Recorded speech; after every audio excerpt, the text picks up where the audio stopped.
JCI Junagadh દ્વારા શાંતવન વિકલાંગ વિકાસ સંસ્થા માખિયાળા ખાતે પ્રજાસત્તાક દિન ભવ્ય ઉજવણી વિકલાંગ વિકાસ સંસ્થા ખાતે જુનાગઢ મ્યુનિસિપલ કોર્પોરેશનના કમિશનર શ્રી તેજસ પરમારના હસ્તે ધ્વજવંદન કરવામાં આવેલ હતું.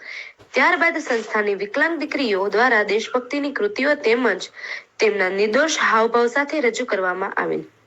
કમિશનર શ્રી તેજસ પરમાર સાહેબ તેમજ જેસીઆઈ નવી યુક્તિ પ્રેસિડેન્ટ જેસી જગદીશ મંદાણીના આ સંસ્થામાં પ્રથમ વખત મુલાકાત લીધી હતી. સંસ્થાના નીલમબેન પરમાર તથા રેખાબેન પરમાર દ્વારા સંસ્થા વિશેની સંપૂર્ણ માહિતી આપી હતી.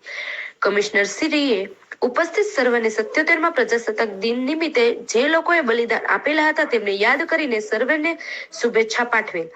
ઉપરોક્ત કાર્યક્રમમાં જેસીઆઈ જુનાગઢના મેન્ટર શ્રી અરવિંદભાઈ સોની, ડાયરેક્ટર શ્રી કિશોરભાઈ ચોટલિયા, પ્રમુખ જગદીશ મંદાણી, સેક્રેટરી રવિ ધીનોજા, વિરલ કડેચા તેમજ સત્યમ યુવક મંડળના પ્રમુખ શ્રી મનસુખભાઈ ભાજા તેમજ ઓનલી ઇન્ડિયન તથા વિવિધ સંસ્થાઓ, અધિકારીઓ અને વિશાળ સંખ્યામાં રાષ્ટ્રભક્ત બહેનો ભાઈઓ ખાસ ઉપસ્થિત રહ્યા હતા.